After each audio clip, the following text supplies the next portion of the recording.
kebencian bagi mayoritas muslim yang biasa basisnya adalah lawan jamaah. Jadi ini tidak nyata bahwa ada semua di sini adalah bahwa pemerintah kita lupa harus menjaga kerukunan umat beragama bagaimana berapresiasi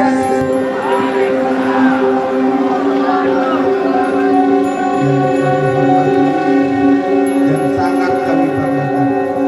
Bapak hari ini kami datang untuk membuka mata Bapak Gubernur Nusa Tenggara Barat.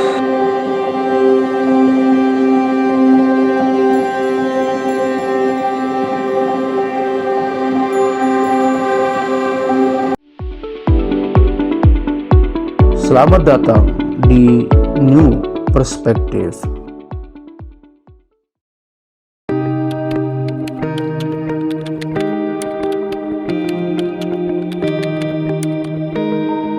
Assalamualaikum warahmatullahi wabarakatuh. Kembali lagi di New Perspective bersama saya Ahmad Yani. Kali ini kita sudah kedatangan narasumber kita yang keren-keren begitu. Ada Pak Dr. Saiful Hamdi sebagai narasumber setia kita. Mungkin teman-teman dari narasumber yang lain mungkin bisa memperkenalkan diri masing-masing begitu Bang. Dari sebelah kanan Pak Hamdi. Jadi kami dari tim Tarekat Jalanan, saya atas nama Ulian Nasri di Tarekat Jalanan sebagai konseptor dan kreator.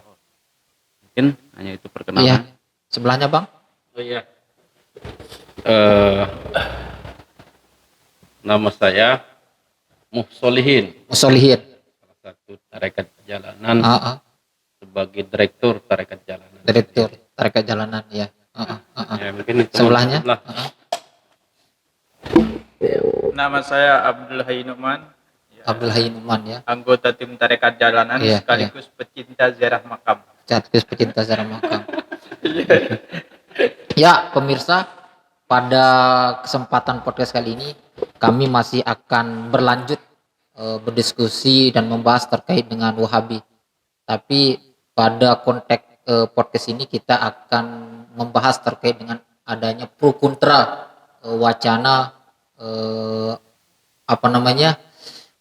wacana pembubaran Wahabi. Nah, seperti kita lihat hari ini teman-teman dari kelompok yang mengatasnamakan Gerakan Masyarakat Pencinta Aswaja melakukan demonstrasi di depan kantor Gubernur NTB di Kota Mataram. Dalam salah satu tuntutannya mereka meminta kepada pemerintah daerah untuk melakukan pembubaran terhadap seluruh aktivitas daripada Wahabi di NTB. Nah, untuk lebih jauhnya ini tentu akan kita pertanyakan kepada teman-teman dari Gempar sendiri yang sudah hadir dalam kesempatan ini begitu. Nah, mungkin Bang Asri, mungkin kita pengen tahu apa sih sebetulnya ya Bang Ulian ya, apa sih sebetulnya yang menjadi tuntutan dari teman-teman dalam aksi hari ini di depan kantor Gubernur NTB begitu. Ya baik. Jadi setelah kami amati tadi di kantor gubernur, salah satu tuntutan para pendemo tadi yang berasal dari Lombok Timur, Iya ya. yang menamakan dirinya Gempa, itu menuntut supaya semua aktivitas Wahabi ini dibubarkan gitu. Memang secara ideologi tidak bisa dibubarkan, tapi mereka menuntut Ponpes As-Sunnahnya itu dibubarkan. Oke. Supaya aktivitas mereka ini selesai di NTB ini. Kenapa? Karena terbukti Wahabi ini terbukti tidak toleran. Terbukti tidak toleran. Sudah bertahun-tahun masyarakat Aswaja ini sakit hati karena dakwah mereka. Udah lama, terutama saya di Aimal basisnya Wahabi. Iya. Basisnya Wahabi di Aimal, saya termasuk ditunjuk oleh masyarakat atau pengurus masjid di Masjid Besar At-Taqwa Aimal itu mengkanter pemahaman Wahabi. Jadi kami di Aimal itu, khususnya di Masjid Besar At-Taqwa Aimal, itu kiri kanan itu masjidnya. Iya. Jadi posisi kita di tengah-tengah. Jadi mereka ini bangun masjid di selatan, bangun masjid di utara. di Aimal itu. Nah, ketika mereka dakwah, dari dulu memang masyarakat Aimal itu sakit hati, terusik dengan dakwah mereka yang hobi membid'ahkan, Iya, iya. mensyirikan, menghurafatan amalan-amalan kelompok Islam mayoritas. Nah, semenjak kehadiran saya di Aimal itu, satu-satunya yang dipercaya untuk mengkanter pemahaman Wahabi ini di Aimal adalah saya ditunjuk. Iya, iya.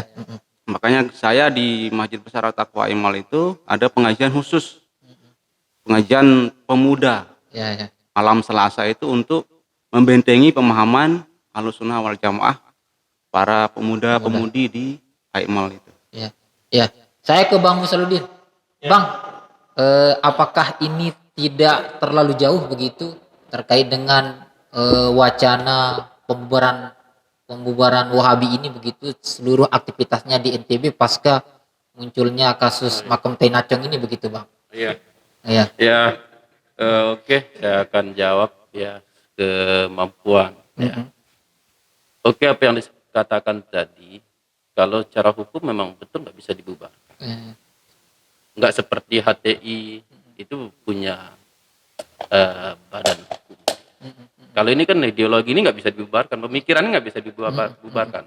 Tapi kalau kita memikirkan untuk kemaslahatan generasi berikutnya, sebelum dia menjadi besar, kalau kita melihat sejarah dulu-dulu ini, bagaimana Wahabi, Salafi, Sunnah ini sangat berbahaya untuk diri kita. Ini aja dia baru minor, minoritas, berani menghakimi yang mayoritas.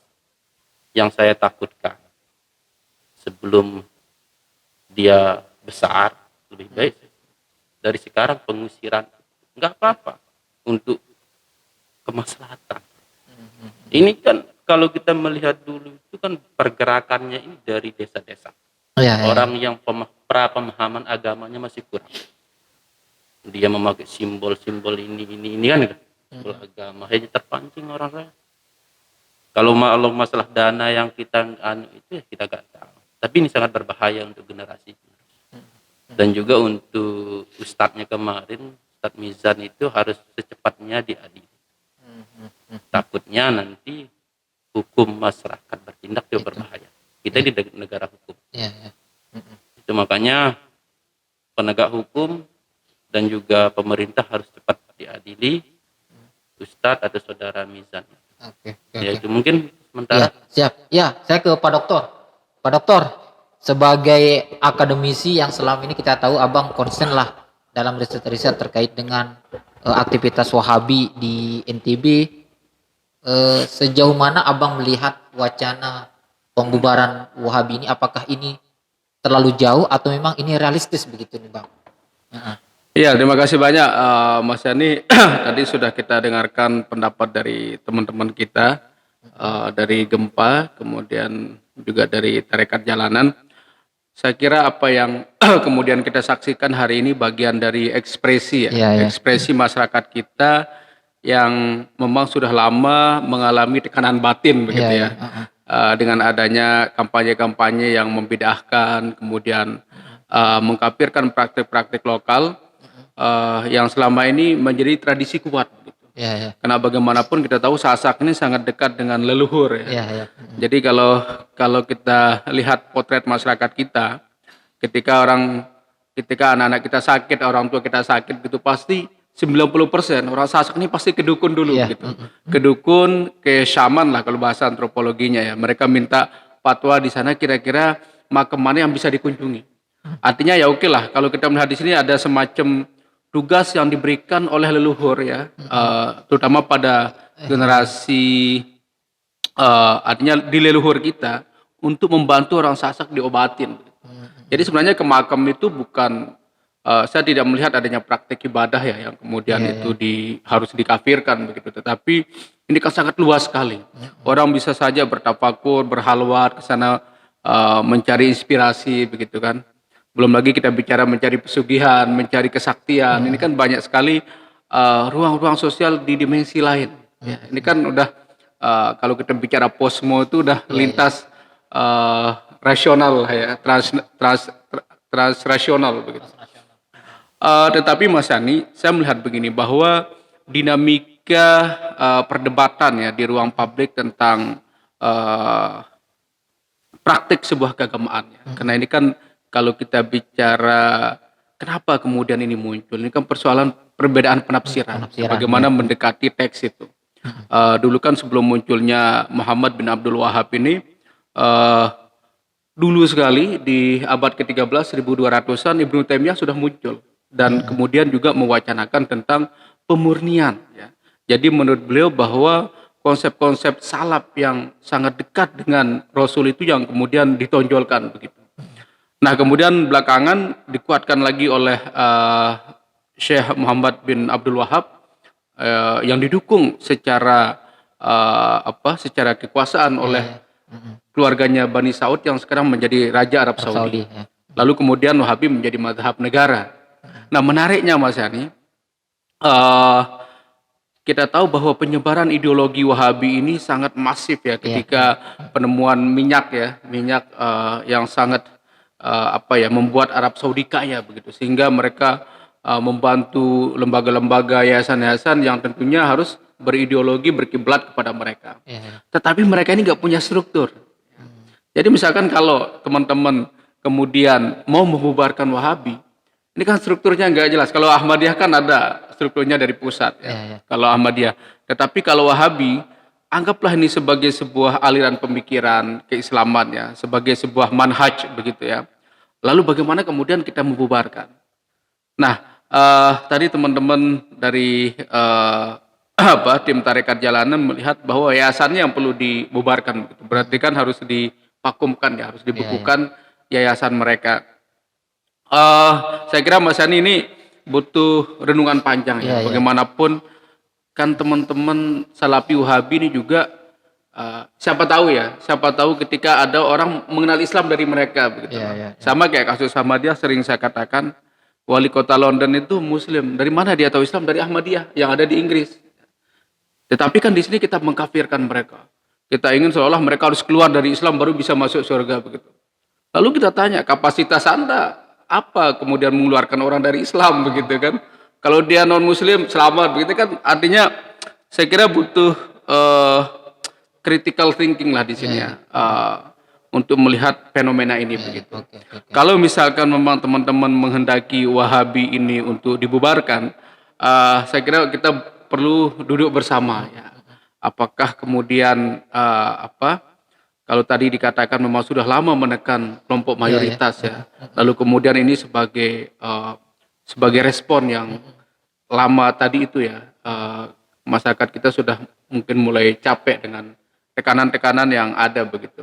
Tetapi kalau pandangan saya Mas Yani, apakah kita perlu memberi ruang ya, anggaplah kalau kita katakan bertaubat dalam tanda kutip ya, tidak lagi membid'ahkan ya teman-teman yang lain di ruang publik, mungkin ini bisa menjadi tawaran sebagai solusi begitu. Oh, Bang Haji, saya mungkin pengen minta pendapatnya. Apakah teman-teman dari Gempar tidak melihat begitu bahwa justru dengan adanya wacana pembubaran Wahabi ini begitu, ormas Wahabi di NTB ini justru akan makin meruncing masalah begitu.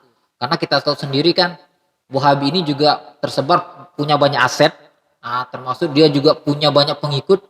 Apakah ini tidak akan menimbulkan konflik di masyarakat sendiri begitu kan? Ini juga akan tentu bisa menimbulkan gesekan juga di masyarakat. Ya, seperti apa mungkin Abang melihatnya? Ya. Terima kasih. Jadi kalau saya lihat antusiasme demo tadi begitu, jadi ini semacam akumulasi kekesalan masyarakat. Akumulasi.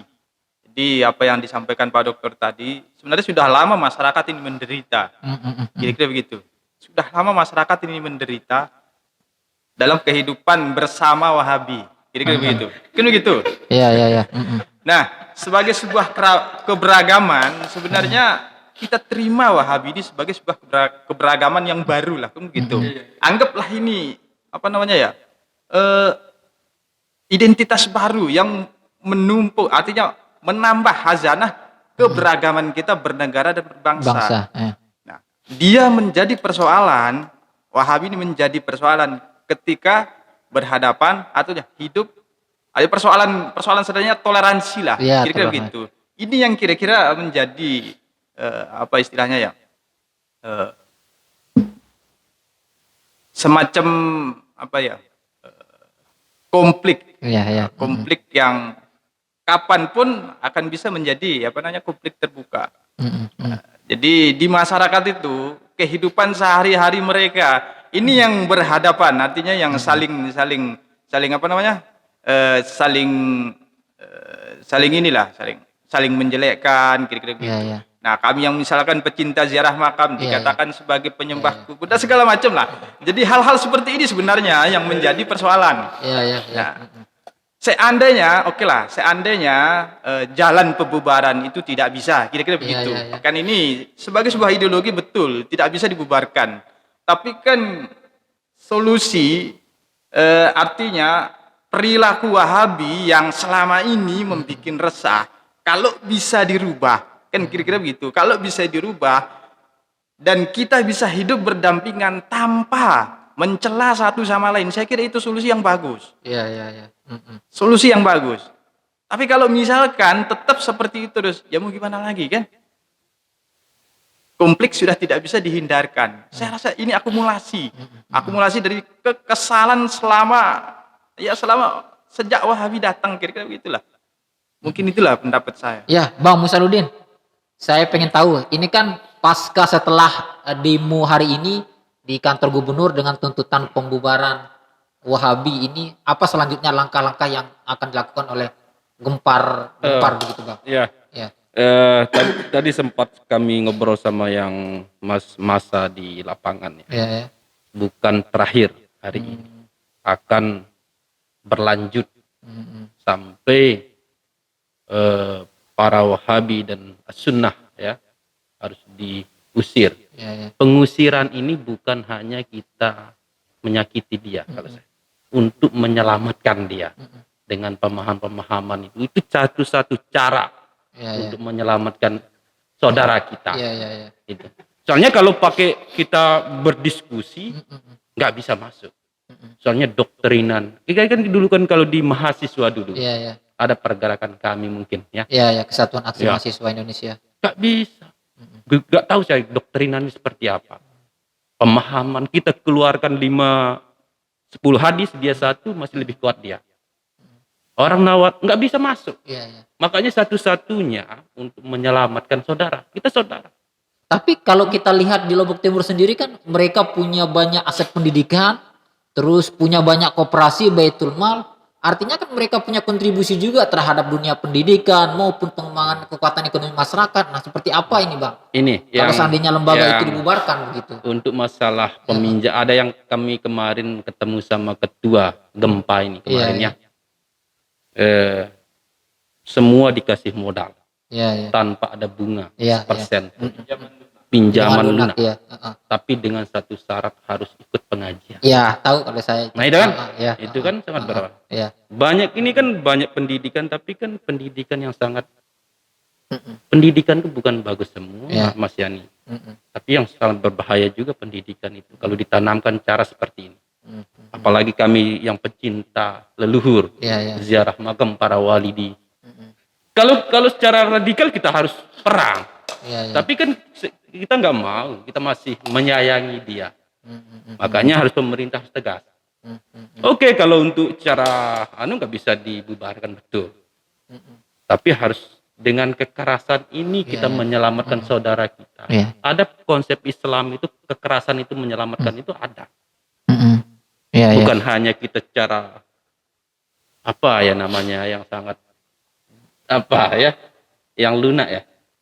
Ada konsep-konsep agar untuk menyelamatkan saudara kita yang juga. Ya, ya, ya. Inilah salah satu caranya kita kalau di Lombok itu. Kasihan juga dia. Dia mengkafirkan kita padahal dia yang bahaya. Ya, ya. Dihukum oleh Tuhan nanti. Makanya selamatkan, kita usir dia. Setelah kita usir kan dia tobat. Ya, Nah ya. itu. Bukan kita mengusir langsung dari kampungnya, bukan. Itu bahasa kalau saya. daripada dia terusir kan dia pikirkan kehidupan anak-anak. Iya, iya. Akhirnya dia kan tobat. Kan itu. Tobat kita kembali bareng-bareng seperti yang dulu itu kan. Enak ziarah zikir kan bareng enak. Itu mungkin. Ya, siap. Ya, Pak Dokter. Soalnya begini Pak Ya. Yani, Ah, sedikit lagi. Soalnya kalau kita secara ilmiah menghadapi mereka nggak bisa. nggak bisa ya. Nggak bisa. Dengan pakai dalil 1000 dalil pun saudara pakai nggak bisa. Emang udah nggak bisa. Itu satu-satunya untuk Iya, ya. menyelamatkan mereka. Mungkin itu hanya. Siap, siap. Pak Dokter. Nah, kalau kita lihat dari sisi hak asasi manusia begitu Pak Dokter, ini kan terkait dengan kebebasan untuk berkeyakinan dan Ya. kebebasan untuk berserikat dan berkumpul. Nah, yang sudah diatur dalam undang-undang, apakah dengan wacana pembubaran Wahabi ini kan tentu apakah ini akan melanggar undang-undang begitu, karena ini menyangkut keyakinan dan kebebasan orang untuk meyakini terhadap suatu apa yang diyakini begitu Bang. Kalau Abang melihatnya. Ya Mas Yani, ini saya kira bangsa kita perlu banyak belajar ya, bagaimana kemudian harus melihat apa sih sebenarnya aturan atau undang-undang yang kita anut di sini, termasuk salah satu pegangan kita adalah Pancasila ya. Di mana Pancasila itu memberikan kebebasan, memberikan ruang kepada seluruh masyarakat yang ada di Indonesia ini untuk memberi punya kebebasan berekspresi ya, dalam konteks keagamaan, dalam konteks beribadah. Saya kira kasus Wahabi ini sebenarnya salah satu kasus lah ya, di mana kemudian ada semacam tekanan dari kelompok minoritas, tetapi ada yang berbeda di sini Mas Yani. Kalau misalkan kelompok-kelompok aliran kepercayaan ya, ini kan banyak ditekan, dianggap sesat begitu ya. Tetapi justru kalau dalam konteks Wahabi ini, Wahabi yang menekan kita kan. Padahal mereka minoritas. Padahal mereka minoritas begitu. Sehingga ini sebagai respon balik saya lihat apa yang kemudian teman-teman inginkan untuk melakukan pembubaran itu. Tentu kalau dari sisi hak asasi manusia ya, tentu saya kira banyak undang-undang yang harus kita labrak di sini begitu kan. Kalau misalkan mengusir mereka, kita belum lagi memikirkan kalau sudah diusir kemana tempat mereka kan. Karena kasus Ahmadiyah sampai sekarang PR kita, mereka masih mengungsi. Dan kita kunjungi tempat mereka misalkan sangat tidak layak Mas. Mereka tidak punya KTP ya. Kemudian dikucilkan. Satu keluarga itu kalau nggak salah mereka bisa tinggal ya satu kamar begini, ukuran begitu. Mereka berempat kadang-kadang sama ibu, anak dan suami begitu ya. Artinya sangat tidak layak begitu. Apakah kemudian kenapa ya, ini jadi pertanyaan saya. Kenapa kemudian isu toleransi ini ya, isu moderasi beragama justru kita lebih terbuka dengan agama lain, tetapi di internal Islam sendiri kemudian ini menjadi PR besar. Bagaimana Sunni dan Syiah juga mengalami konflik. Kita ini kan di internal Sunni, kita kan masih dalam payung besar namanya Sunni. Makanya semua mengaku azwaja sebenarnya, semua mengaku ahlu sunnah wal jamaah, ya kan. Bahkan nama mereka as-sunnah, artinya bahwa mereka lah yang benar-benar sunnah, gitu kan. Nah ini yang saya kira Mas Yani perlu kita lihat ya dalam konteks berpancasila ataupun bernegara. Berkaca pada dua ormas yang entah dibubarkan oleh pemerintah, ini kan agak sedikit berbeda ya. Kalau misalkan HTI punya agenda khilafah Islamiyah, ya, ataupun juga FPI yang kemudian mewacanakan pendirian negara syariah begitu ya. Ini yang kemudian menimbulkan keresahan di masyarakat. Yang kemudian juga mereka selalu mengkanter pemerintah. Nah, Wahabi ini saya lihat memang mereka tidak terlalu dalam di politik. Tidak bersinggungan bahkan. Tidak bersinggungan, bahkan mereka berkomitmen untuk tidak berpolitik. Ya. Ada yang menarik juga doktrin mereka, apapun misalkan yang ingin diambil oleh pemerintah, mereka akan ikut. Salah satu hasil wawancara saya misalkan dengan salah satu pentolan dari teman-teman Salafi Wahabi ini, Ustadz Abdullah ya, di Jamaluddin. Mereka Salafi tapi bukan as-sunnah. Jadi beliau mengatakan bahwa Indonesia ini udah negara syariah. Walaupun kita tidak menerapkan hukum Islam secara penuh, tetapi kita punya kemenak, ada yang udah mengurus haji begitu. Beliau bilang kita bebas berekspresi di sini. Nah ini saya kira apakah kemudian nantinya kalau misalkan isu pembubaran ini menjadi semakin kuat menjadi pelajaran, menjadi solusi yang kita tawarkan kepada teman-teman Salafi Wahabi. Ya Mas Yani, catatan saya mungkin yang kedua, bahwa kita perlu ingat apa yang dikatakan Mas Yani, memang teman-teman Salafi Wahabi ini aset mereka sudah banyak ya. Iya. Aset pendidikan mereka di sini di Mataram ada Iya. Abu Hurairah Abu Hurairah. dan menjadi sekolah favorit. Banyak Iya. anak pejabat yang sekolah di Iya, sana. betul. Kemudian sekolah Islam terpadu ya. Di Jakarta kan ada Lipia, itu kan Iya, Arab di- Saudi iya, juga. Arab Saudi. Di Nah Ciputat. di Lipia ini, nah ini yang saya kira bahayanya Mas Yani, bahwa teman-teman kita ketika berguru di luar, seolah mereka lebih Arab daripada orang Arab. Iya, iya. Jadi ada orang juga misalkan di Bali, dia lebih India daripada orang India, begitu kan. Nah ini yang berbahaya ini. Termasuk Ahmadiyah. Ya. Dia lebih Ahmadiyah daripada orang yang ada di sana, Iya, iya. daripada dia Ahmadiyah di sini.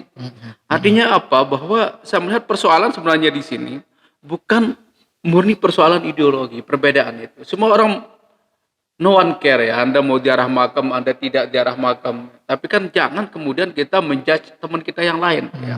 Mengharamkan teman-teman kita yang lain melarang untuk ziarah makam. Saya kira di sini persoalannya.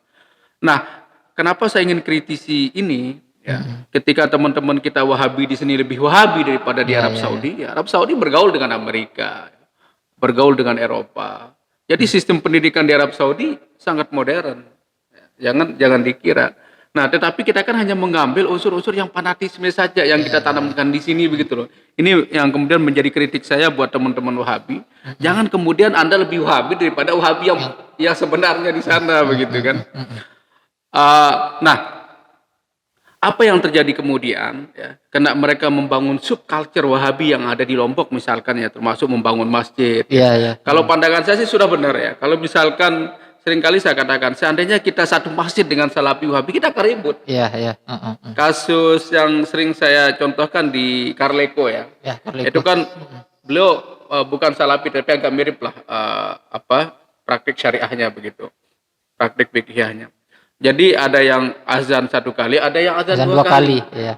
Jadi belum sholat Jumat, nggak sempat sholat Jumat, udah berjaguran di masjid itu. Ini kan lucu begitu loh, masa jamaah kita bukan dapat pahala sholat, tetapi udah berjaguran gara-gara imamnya ini ingin adzannya satu kali begitu. Ya. Nah seandainya misalkan ini dalam kacamata saya sebagai peneliti ya, ketika Wahabi membangun masjid, ya oke lah.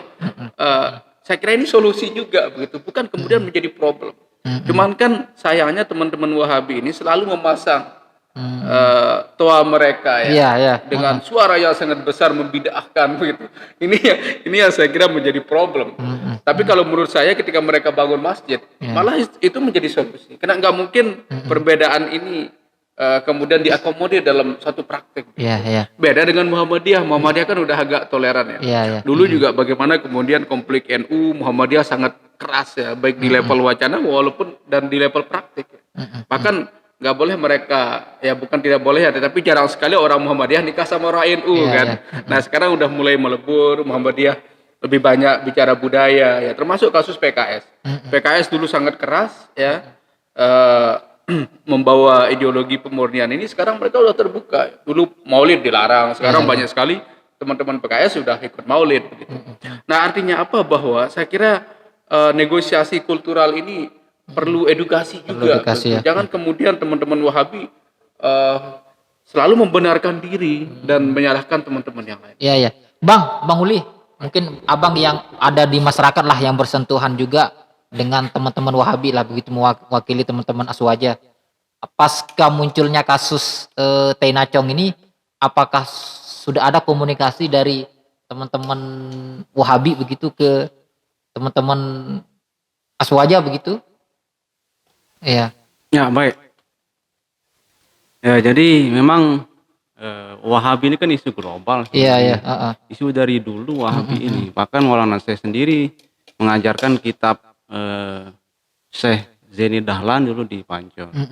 Kitab Fitnatul Wahabiyah itu dulu diajarkan sama Maulana saya. Sebagaimana dulu Wahabi itu membunuh ulama-ulama Sunni di Mekah waktu pemberontakan untuk lepas dari Turki Utsmani pada waktu itu. Nah kemudian saya yang berdampingan dengan Wahabi dari dulu mengamati bahwa memang mereka ini sadar bahwa mereka adalah minoritas. Iya. Nah karena mereka sadar bahwa mereka ini minoritas, dia selalu melakukan inovasi-inovasi dakwah. Mm. Termasuk ketika baru mereka datang itu bersalaman dengan kita enggak boleh bid'ah. Bahkan kita dikatakan najis. Iya, iya. Mm. Nah, karena dakwah-dakwah semacam itu menjadikan mereka ini tidak berkembang. Mm. Nah, sekarang saya amati itu malahan mereka ini Wahabi yang lebih dulu mengucapkan salam daripada kita.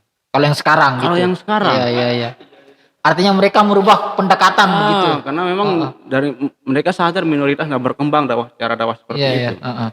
Kemudian mereka saya amati Daimal itu mereka ini harus menguasai politik. Dari RT, kadus, Kepala desa.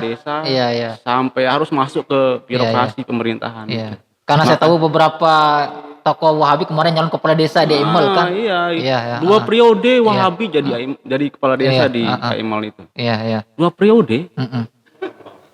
Makanya kami di Aimal itu nggak bisa tertekan gitu loh. Karena kepala desanya nih Wahabi. Iya, iya. Kepala desanya Wahabi. Nah, setelah saya amati, mereka buka pengajian di Polres. Iya, iya. Di Polres itu. Tapi dengan adanya keinginan pembubaran Wahabi ini apakah justru tidak menimbulkan konflik di masyarakat begitu? Kalau abang yang melihat begitu, yang bersentuhan dengan masyarakat di bawah? Karena setahu saya kan di Aimal itu juga Wahabi cukup kuat begitu bang. Iya. Iya. Memang basisnya di sana. Makanya basisnya di sana. Aimal, Lene sama Surulaga begitu. Basisnya di Aimal. Iya. Dulu kan sejarahnya yang membawa paham Wahabi ini di Aimal itulah Ustadz Husni. Iya, iya. Dulu mereka ini bertiga berdakwah. Awalnya NU. Tungguru Husni, Tungguru Lutfi, sama Tungguru Manar. Iya. Nah, yang berdua inilah yang ke Wahabi. Kemudian Tungguru Lutfi lah melanjutkan NU-nya dari bapaknya Abdul Manan itu Tungguru Manan. Iya, iya, iya. Nah, dulu terkenal mereka ini dikenal oleh masyarakat itu 3 serangkai. Iya, Karena iya. berdakwah 3 bertiga serangkai. terus. Tiba-tiba setelah bisa membaca lingkungan, keadaan masyarakat, kemudian Tungguru Husni ini menyebarkan paham Wahabiyahnya di Aimal. Dan banyak pengikutnya. Iya, iya. Pengajiannya kan tiap malam Rabu ya. Di malam Rabu. Itu selalu macet itu jalan baginya ke Aimal itu. Iya. Malam Rabu. Iya, iya, iya, iya. Jadi mereka karena minoritas, maka mereka ini selalu menginovasi dakwahnya. Iya, Bahkan di Pesenggarahan itu, Iya, iya. Mizan Kudisiyah ini itu dakwahnya di situ. Dibelikan preman-preman perempatan Aimal itu dikumpulkan, diberikan makan.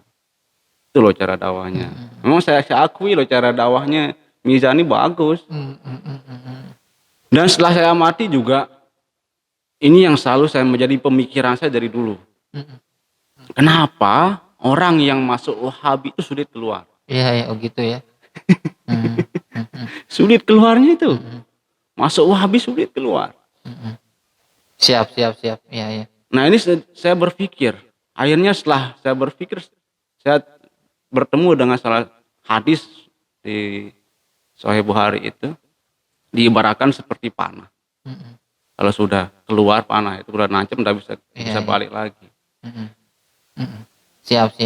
Ya. Nah, saya relasikan dengan hadis itu. Iya. Dan Maulana saya juga dalam wasiatnya menyinggung, karena Wahabi ini kan sama idenya seperti Hawari. Iya, siap. Ya. Suka hobi mengkafirkan, hobi membid'ahkan. Sayyidina Ali aja dianggap kafir Iya. dan dibunuh. Dan sekarang Imam Al-Asy'ari sekarang sudah mulai disesatkan. Imam Al-Ghazali sudah direndahkan oleh Mizan ini. Iya.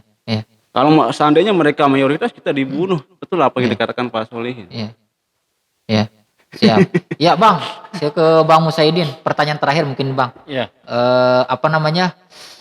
Berangkat dari kasusnya Tena Chong ini begitu, sejauh ini dari teman-teman seperti apa pengawalan kasus ini begitu sehingga tidak terputus di tengah jalan begitu. Artinya ini bisa menjadi efek jerah lah bagi tokoh-tokoh Wahabi supaya jangan sampai lagi mengulangi perbuatan yang sama begitu. Karena kita tahu kan sekarang lagi proses hukum di Polda, bahkan rencananya mungkin kalau nggak salah saya dengar dalam waktu dekat mungkin akan dilimpahkan ke kejaksaan gitu, Bang.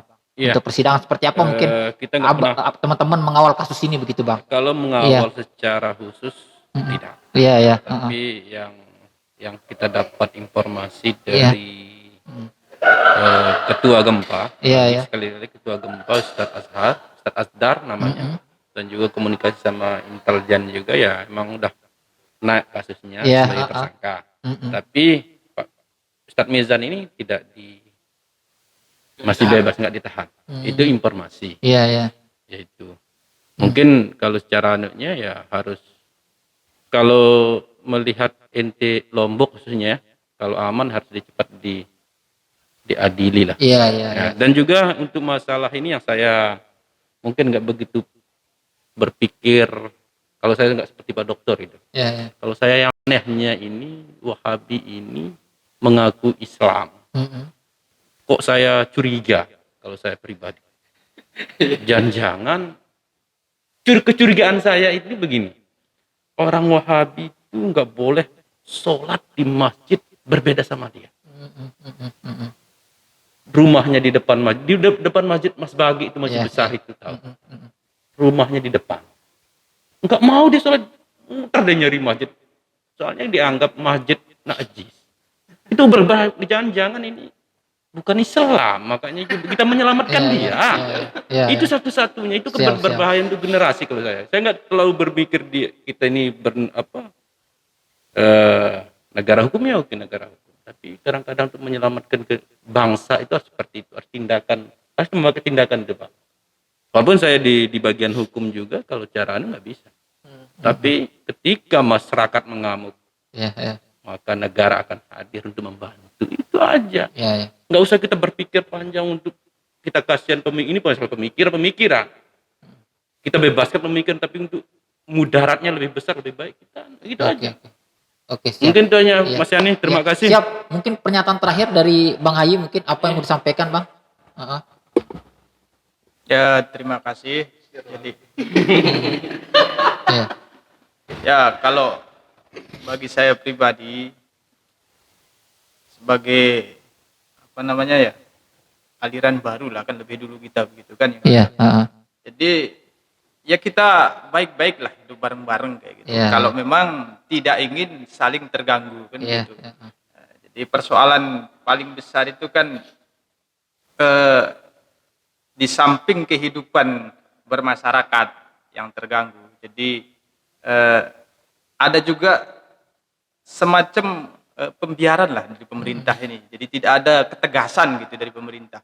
Contoh misalkan pengaturan pembangunan tempat ibadah. Nah, jadi pengaturan pembangunan tempat ibadah semacam masjid kayak gitu. Ini banyak juga masjid-masjid yang satu kampung itu sampai dua sampai tiga. Jadi saya kira itu juga faktor ya, salah satu faktor yang menyebabkan kerasnya lah gitu. Kerasnya apa namanya? Keinginan gesekan di bawah ini. Terus yang paling penting bagi saya, jadi kalau memang apa yang dikatakan tadi tidak bisa kita bubarkan. Kalau misalkan pengusiran ekstrim begitu kan, terlalu ekstrim lah kalau kita mengusir saudara-saudara kita lah. Anggaplah keluarga juga kan? Ya, keluarga kita. Terlalu ekstrim begitu. Nah, tolonglah apa namanya singgungan-singgungan atau perkara-perkara ibadah dan segala macam yang disampaikan dalam setiap setiap ceramah dan dakwahnya, kalau bisa ya janganlah sampai menghina seperti itu, menyakiti orang lain, menyakiti orang lain. Saya kira itu sebagai sebuah solusi yang paling tepat. Kalau tidak bisa dibubarkan, saya sepakat juga sama Mas Yani, banyak juga kontribusinya, banyak lembaga pendidikannya, banyak yayasan dan segala macamnya. Meskipun ya itu sebagai sebuah penguatan ideologi saja, sebagai sebuah alat untuk menyebarkan paham saja begitu. Kan begitu kan? Itu hanya sebagai alat saja, meskipun banyak itu yayasan dan segala macam. Hanya alat saja dan penegasan lah untuk ya ini capaian penyebaran ideologi kami dengan jalan ini. Meskipun seperti itu, tapi kita hargailah. Itu saja sih dari saya. Ya, Bang. Hidup tentram lah. Pertanyaan terakhir Bang. Ya. Dari adanya wacana pembubaran Wahabi ini, apakah Abang melihat lebih besar mudarat atau kemaslahatannya, dan seperti apa Abang melihat wacana ini ke depannya begitu? Apakah ini akan terus berlanjut begitu atau hanya sesaat begitu pasca munculnya kasus Ustadz Mizani ini begitu Bang?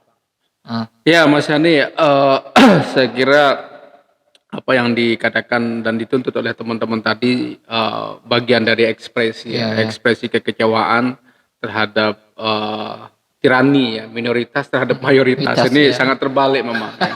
Ketika mereka menjadi minoritas seolah-olah mereka ini yang kemudian menindas masyarakat yang ada begitu. Dan itu memang faktanya di lapangan Iya, seperti iya. yang dikatakan Pak Wulian tadi, apalagi kemudian Wahabi didukung oleh infrastruktur ya Iya, di iya. pemerintahan ya. Jadi mereka sudah mengambil alih RT, kemudian kepala desa. Nggak tahu kalau gubernur sama bupati kayaknya belum kali ya. Karena butuh partai politik ya, butuh mengubah ideologi kan. Kalau hanya jadi kepala desa mungkin hanya kepemimpinan kan, leadership lah. Ya kalau bicara mudarat Mas Hani ya, saya kira begini Mas Hani, kita kan sekarang ini berbicara tentang identitas keislaman Iya, kita iya. ya. Di tengah demokrasi, bagaimanapun bahwa tidak ada ideologi yang bisa bertahan, kecuali ideologi ini akan diserang terus. Ketika kita bicara Pancasila, nanti akan muncul kelompok-kelompok Marxisme, Iya. kelompok liberalisme, kemudian kelompok Syiah dan lain-lainnya. Nah begitu juga dengan ideologi agama. Saya kira ketika misalkan anggaplah Lombok ini azwaja ya, pasti akan diserang oleh kelompok-kelompok Islam transnasional yang menawarkan solusi baru terhadap problematika umat. Ketika misalkan anggaplah NWDI, NW dan NU ya yang ada di NTB misalkan tidak mampu menjawab persoalan real yang ada di masyarakat, termasuk dalam konteks pembangunan ekonomi, bagaimana membantu saudara-saudara kita misalkan yang kesulitan. Lalu kemudian teman-teman Islam transnasional ini, Datang. termasuk ada Jamaah Tabligh, kemudian ada Salafi, Wahabi menawarkan sesuatu yang baru. Ahmadiyah juga bagian dari gerakan transnasional karena pusat mereka di London. Nah ini kan masyarakat kita seolah terbantukan begitu kan. Kita mau salahkan Wahabi, ya ini kan pilihan juga ya. Iya, Kenapa iya. kemudian mereka pengen jadi Wahabi? Ya pilihan mereka lah begitu. Iya kan. Ketika ditawarkan Iya, sesuatu betul, yang betul. yang Karena bisa kita paksa kan. iya gak bisa kita paksakan Mas Yani. Ini Iya, iya. mungkin yang perlu juga menjadi bahan pertimbangan kita begitu sebagai ormas yang besar ya di Lombok termasuk NWDI, kemudian ada Nahdlatul Ulama, bagaimana kemudian mengubah pendekatan dakwah kita. Melihat bisa membantu masyarakat kita yang lain. Mungkin banyak sih saya kira program-program yang menyentuh itu Mas Yani ya. Kita tahu kan di NW itu ada panti asuhan. Dari Iya. dulu Maulana sudah mendirikan itu. Kemudian pantai orang jompo juga Iya. beliau sudah berpikir. Ya.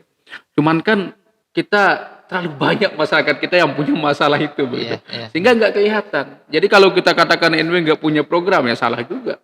Ternyata NW sudah lama berpikir tentang sosial, Iya, iya. membantu teman-teman kita yang miskin. Tetapi kan pergeseran kepentingan di internal elit NW yang kemudian lupa terhadap agenda yang besar ini begitu.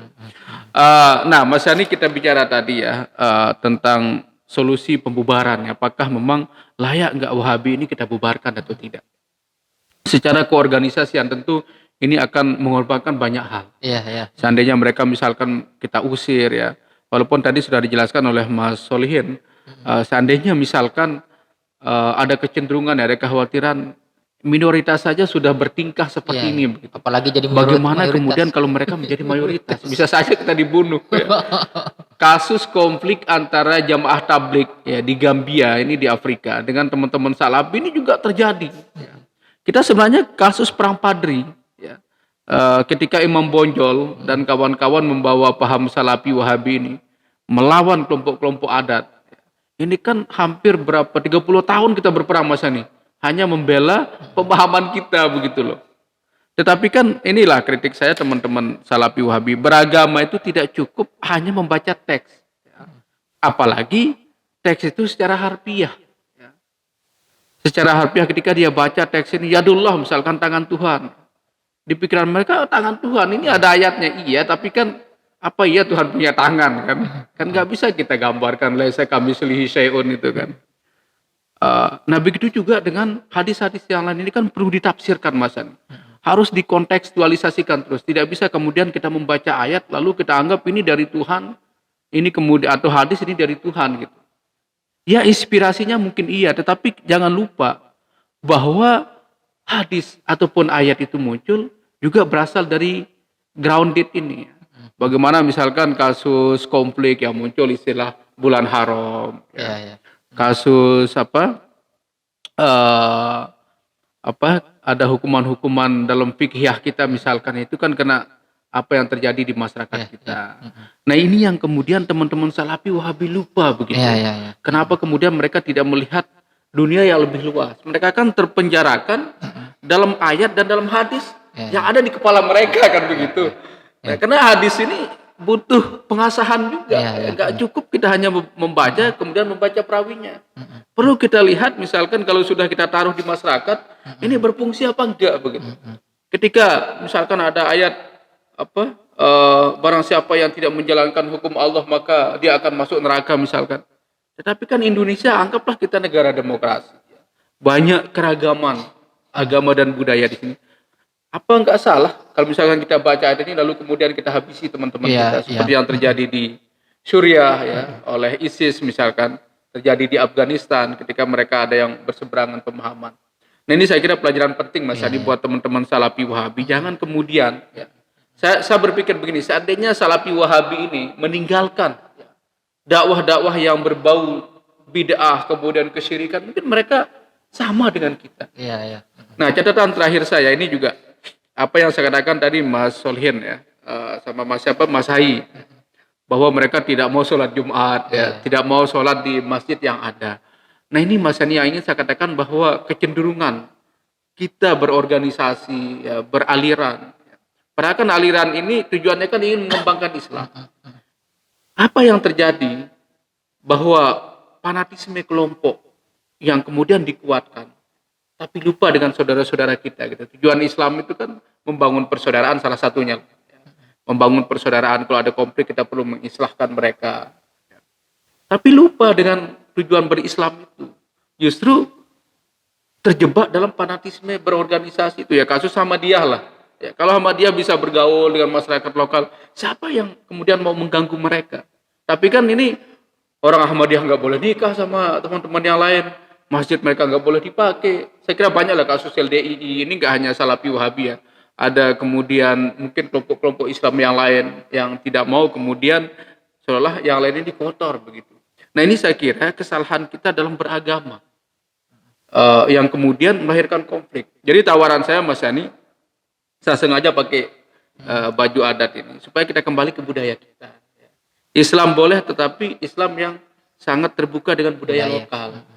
Karena bagaimanapun bahwa tradisi inilah yang melengkapi ajaran Islam juga. Jadi sebelum Islam yang ada di Arab sekarang, ya, ketika sebelum Nabi sudah banyak tradisi-tradisi yang pra-Islam itu diadopsi. Orang naik haji sudah lama orang naik haji. Ziarah makam juga sudah lama, tetapi kan diadopsi oleh Islam. Nah, kenapa kemudian banyak sekali nilai-nilai kesasakan kita tidak kita adopsi? Sebagai contoh misalkan, ini kan banyak ustadz-ustadz kita yang kemudian memperkarakan masalah gade sawah. Seolah dianggap haram sekarang menggadekan sawah. Ketika misalkan orang gadein sawah di kita lalu kita menggarap sawahnya, udah kita dapat untung, orang yang nyerahin sawahnya itu mereka tidak bisa menggarap lagi, itu dianggap haram. Tapi jangan lupa, ini adalah kearifan lokal orang Sasak. Dia tidak perlu membayar bunga, ya silakan Anda garap, Anda membantu saya. Dan kita tidak perlu ada tanda tangan, nggak perlu ada, ya cukup bahasa lisan. Nah ini yang menurut saya bahwa perlu kita pelajari. Kearifan-kearifan lokal masyarakat Sasak bisa saja kita anggap sebagai orpul, apa istilahnya Mas Suliat, selain orpul pasit itu, satu lagi adat yang baik, orpus soleh ya. Kalau dia salah saya udah agak lupa nih. Jadi kalau ada dua lah, tradisi yang buruk, ada tradisi yang baik. Al-ihsan ya. Jadi nilai-nilai ihsan dalam konteks lokal ini yang kemudian perlu kita tarik begitu. Kita Islamkan. Ya. Jadi praktek-praktek menggadaikan sawah jangan kita haramkan. Sebentar dulu. Anda besar dulu sekolah di Arab, sekolah di Mesir misalkan, atau sekolah di mana-mana, bapak Anda menggadaikan sawah. Lalu jangan pulang-pulang mengharamkan kan. Itu berbahaya ini gitu loh. Jadi nilai-nilai lokal Sasak ini ya jangan kemudian kita hapus gitu, tapi perlu kita lihat dari angle-angle yang lain. Oke, siap. Mungkin saya kira itu Mas Yani. Siap. Ya, pemirsa. Demikian diskusi kita terkait dengan pro kontra wacana pembubaran Wahabi di NTB. Sampai jumpa di New Perspective dengan tema dan isu yang berbeda. Assalamualaikum warahmatullahi wabarakatuh. Waalaikumsalam warahmatullahi wabarakatuh.